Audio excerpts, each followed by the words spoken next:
창원의 한 상가 주차장이 갑자기 울타리로 막히면서 땅 소유주와 상가 측이 갈등을 빚고 있습니다. 법적 공방도 예고되고 있습니다.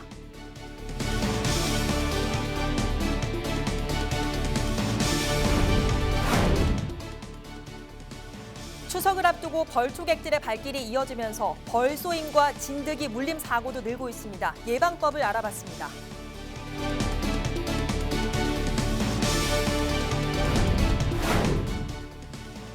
성묘 문화가 바뀌면서 무연고 묘가 늘어나는 추세입니다. 방치되고 있는 무연고 묘 실태를 취재했습니다.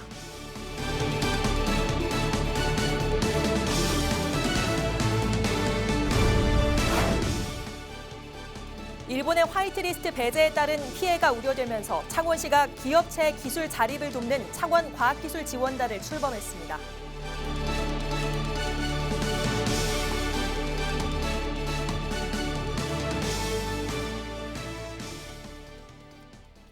시청자 여러분 안녕하십니까? 헬로티비 뉴스 경남입니다. 땅 소유주가 재산권 행사를 위해 통행로를 막으면서 이웃과 갈등을 빚는 소식 전국에서 종종 보셨죠. 창원의 한 지역에서도 이런 일이 발생했습니다. 무슨 일인지 송국회 기자가 취재했습니다.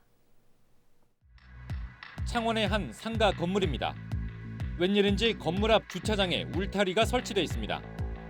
9년 전 경매로 넘어간 주차장 부지를 지난달 한 개인이 사들이면서 재산권을 행사한 겁니다. 이렇게 상가 건물 바로 앞에 펜스가 가로막고 있다 보니 가게는 지금 불이 꺼진 채 영업을 할 수 없는 상황이 됐고 또 인근 주민들은 통행에 불편을 호소하고 있습니다.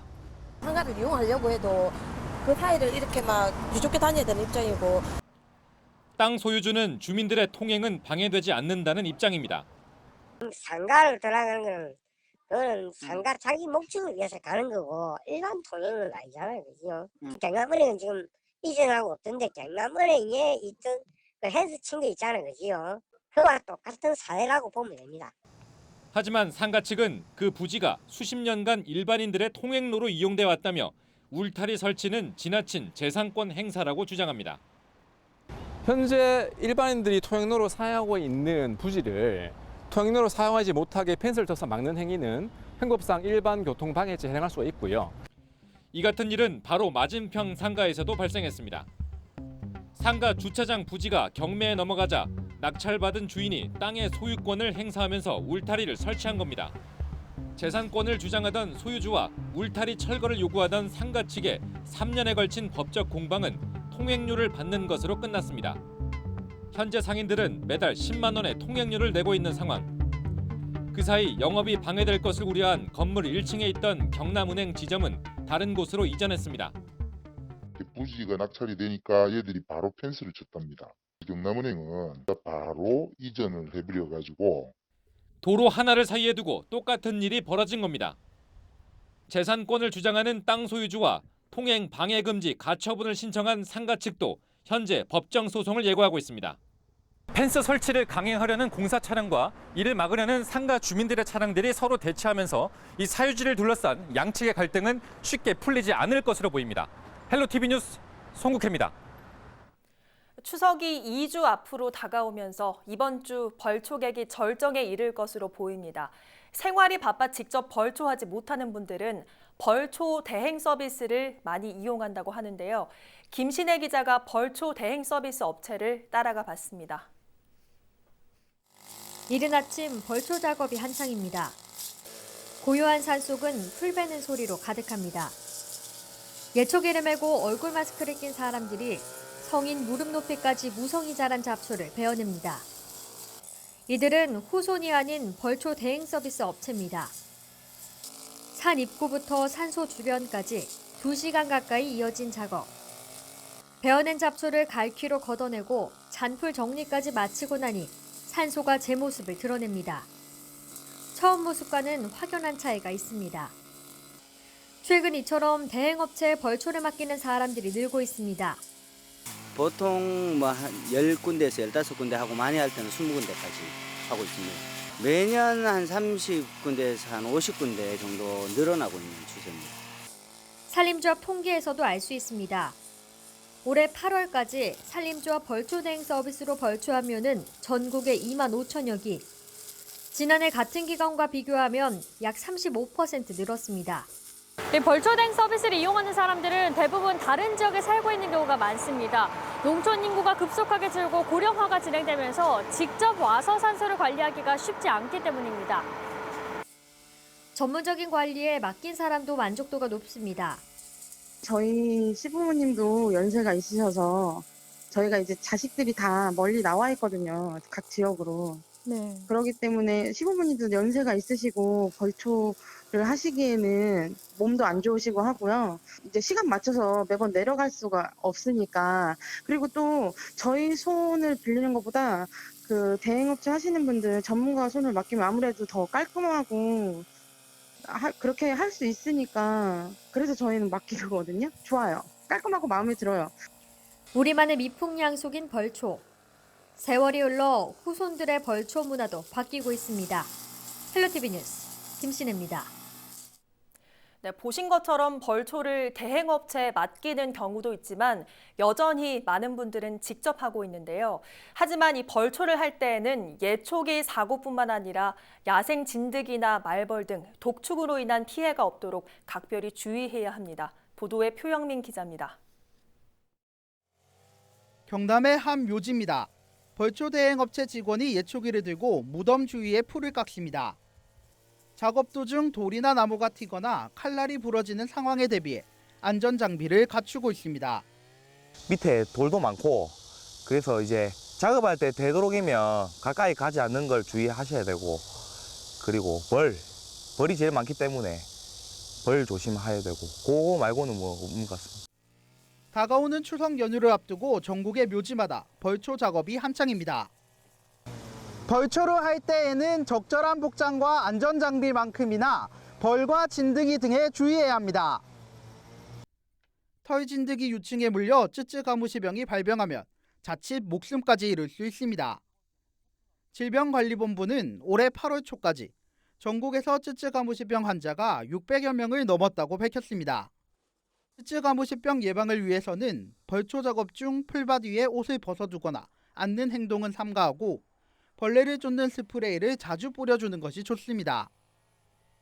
산란기를 맞아 개체수와 공격성이 강해지는 벌쏘임 사고도 주의해야 합니다.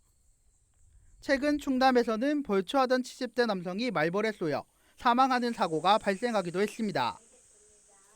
벌의 경우 어두운 색에 강한 공격 성향을 보이는 만큼 밝은색 옷을 입는 게 좋습니다. 향수나 화장품 등 강한 향 역시 벌을 자극할 수 있어 사용을 자제해야 합니다. 만일 벌집을 발견했다면 건드리지 말아야 하고 벌의 공격을 받았다면 피하기 위해 팔을 휘젓는 등 크게 움직이지 말고 차분히 현장을 벗어나야 합니다. 작업 중 혹 벌에 쏘였다면 현장에서 뛰거나 행동을 빠르게 하면 벌들의 공격이 더 있을 수 있으니 천천히 차분히 현장을 이탈하시고 현장에 있는 벌집이 있는 것도 절대로 자체적으로 제거하시지 마시고 조상의 묘를 돌보려고 떠난 벌초기. 안전을 위해 독충에 대한 주의가 어느 때보다 필요합니다. 헬로티비 뉴스 표영민입니다. 네, 벌초 자체가 쉽지 않다 보니 풀만 무성하게 자리 잡고 있는 묘들도 있습니다. 묘비조차 없어 연고를 찾지 못하거나 후손들이 찾지 않아 오랜 기간 방치되고 있는 상황인데요. 무연고 묘 실태를 이진철 기자가 보도합니다. 현재 전국에 있는 묘지 1,500만 기 가운데 300만여 기가 아무도 찾지 않는 무연고 묘로 추정되고 있습니다. 성묘 문화가 바뀌면서 무연고 묘는 늘어나는 추세입니다. 정읍시 한 마을에 있는 공동묘지입니다. 추석을 앞두고 이렇게 벌초가 잘 된 묘가 있는 반면에 이쪽을 보시면 후손들의 발길이 뚝 끊겨 풀만 무성한 채 방치되고 있는 묘가 있습니다. 이것뿐만이 아닙니다. 이쪽을 보면은 묘의 형태를 알아볼 수 없을 정도로 둥덕이 된 무연고 묘까지 이렇게 방치되고 있습니다. 이곳에는 무연고 묘를 포함해 방치되고 있는 묘가 많은 상황입니다. 지자체에서 관리하는 공동묘지도 상황은 마찬가지입니다. 35만 원 상당의 부지 사용료를 내면 짧게는 15년, 길게는 45년까지 조상의 묘를 모실 수 있습니다. 하지만 묘에 대한 관리는 후손들이 직접 해야 해 오랜 세월 후손들이 찾지 않는 묘는 무연고 묘와 상황이 다를 바 없습니다. 정읍 씨는 따로 예산을 편성해 명절을 앞두고 벌초를 대신하고 있습니다. 다가오는 추석을 맞아 성묘객이 자주 찾지 못하거나 또 무연고 분묘에 대해서도 일반 묘역과 다름없이 깔끔하게 연중 2회에 걸쳐 이 벌초를 해드리고 있습니다. 바뀌어가는 성묘 문화로 점점 증가하는 추세인 무연고묘. 다가오는 추석 후손들이 찾아와야 할 그 자리엔 무성한 풀만이 자리 잡고 있습니다. 헬로티비 뉴스 이진철입니다. 세계 유일의 분단국인 한국의 비무장지대와 접경지를 달리는 뚜르드 DMG 국제자전거 대회가 강원도 고성 통일전망대에서 개막했습니다. 세계 각국의 180여 명의 선수들은 강원도 고성과 인제, 화천을 지나 경기도 연천, 김포, 인천 강화까지 총 500여 킬로미터를 달리는 긴 여정을 시작했습니다. 노지영 기자가 보도합니다. 세계 각국에서 온 선수들이 하나둘 입장하기 시작합니다. 개막이 임박해지면서 주최 측의 움직임도 분주해집니다. 비무장지대를 가로지르며 한반도의 평화를 기리는 뚜르드 DMZ 국제 자전거 대회가 30일 막을 올렸습니다. 이번 뚜르드 DMZ 2019 국제 자전거 대회는 강원도 고성을 시작으로 인천 강화도까지 총 510km 구간에서 펼쳐집니다. 올해는 지난해보다 총 구간이 31km가 연장됐고 파주 통일대교에서 군내면 점원 교차로까지 왕복 8km 민통선 구간도 새롭게 추가돼 더욱 흥미로운 대회를 예고하고 있습니다. 참가 선수들의 마음도 더욱 뜨거워졌습니다. 지난번에 그 카자흐스탄 외국 실업팀이 선수들이 워낙 잘 타다 보니 저희 한국 선수들이 좀 따라가기 벅차는데 이번에 준비 많이 해서 열심히 한번 타보겠습니다. 세계 유일 분당국의 접경지를 따라 달리는 흔치 않은 경험. 해외 선수들도 감회가 매우 깊습니다. I feel really proud to be in this historic area and race here against the local teams. It's a once in a lifetime opportunity. 올해로 4회째를 맞이하는 이번 대회는 평화 그리고 화해, 협력, 새 시대를 달린다는 주제로 진행됩니다. 세계 사이클 연맹의 국제 인증을 받은 세계 최고의 권위 있는 청소년 자전거 대회입니다. 이 대회를 계기로 해서 평양까지 갈 수 있는 자전거 평화 대행진을 같이 남북 간 협의해서 한번 추진했으면 하는 게 바람입니다. 이번 대회에는 카자흐스탄, 미국, 핀란드 등 해외 16개 팀 140여 명과 국내 고등부 5개 팀 40여 명이 참가했습니다. 다음 달 3일까지 닷새간 진행되는 이번 대회는 헬로티비 지역 채널 25번을 통해 생중계됩니다. 헬로티비 뉴스 노지영입니다.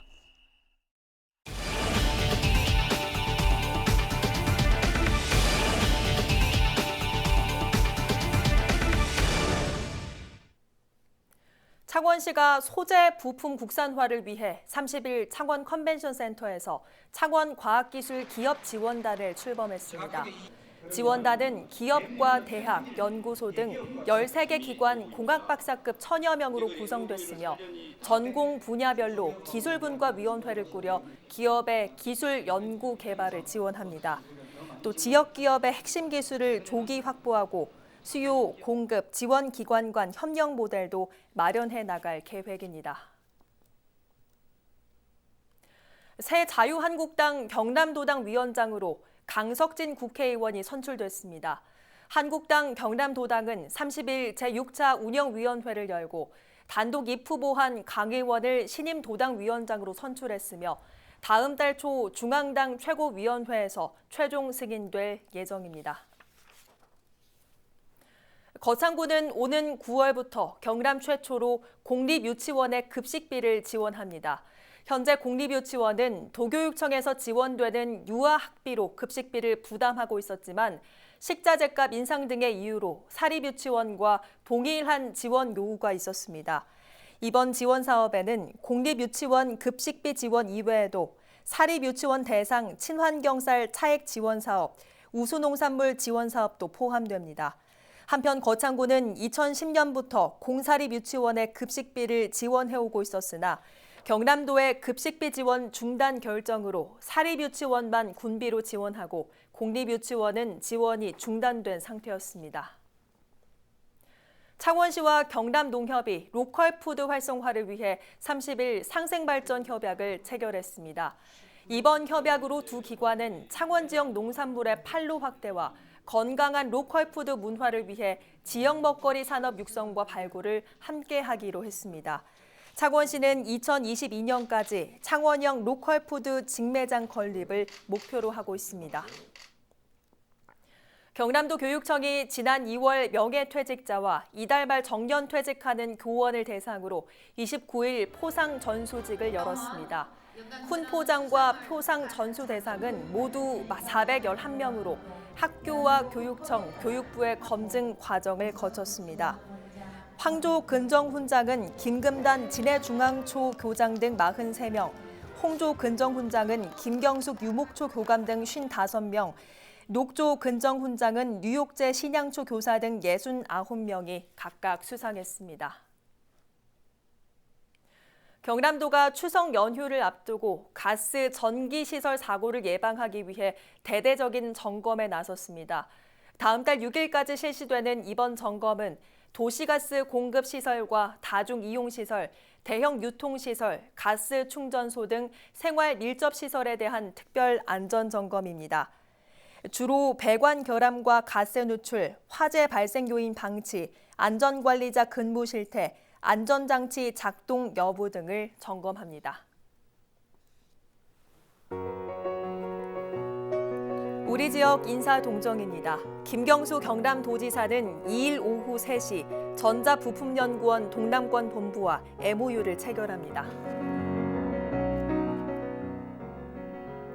허성곤 김해시장은 오전 10시 2020년 주요 업무계획 보고회를 갖습니다. 김일권 양산시장은 오전 11시 추석을 맞아 사회복지시설 위문에 나섭니다.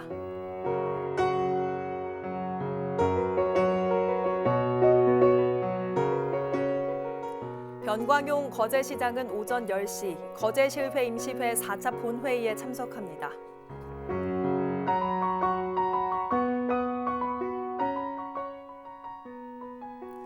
강석주 통영시장은 오전 11시 욕지면 사무소에서 읍면동 형장회의를 갖습니다.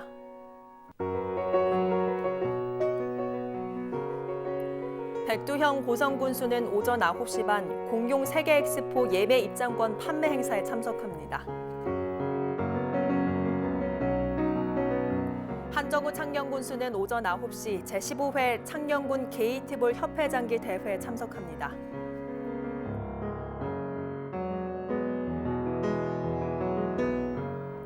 문준희 합천군수는 오전 9시 황매산 군립공원과 관련한 중간 보고회를 갖습니다.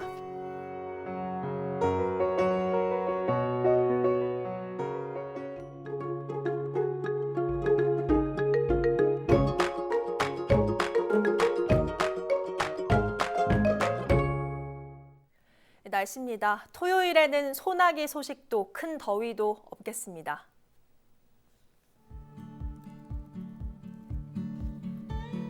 낮 최고 기온은 함안 30도, 창원 28도가 예상되고요. 모처럼 맑아서 바깥 활동하기 좋겠습니다.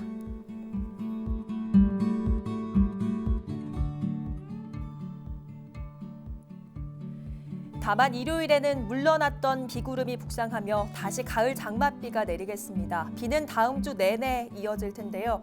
길게 이어지는 비에 피해가 우려됩니다. 철저한 대비가 필요하겠습니다. 바닷물의 높이가 높은 기간입니다. 남해안 저지대에서는 만조시 침수 피해 없도록 주의하시기 바랍니다.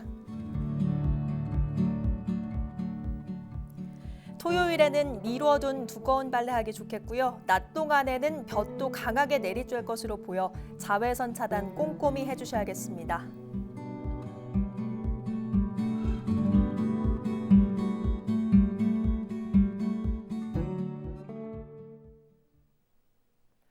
오늘 뉴스는 유튜브 채널 CJ 헬로 경남 방송에서 다시 보실 수 있습니다. 이상으로 뉴스를 마칩니다. 저희는 늘 지영민 곁에 있겠습니다. 고맙습니다.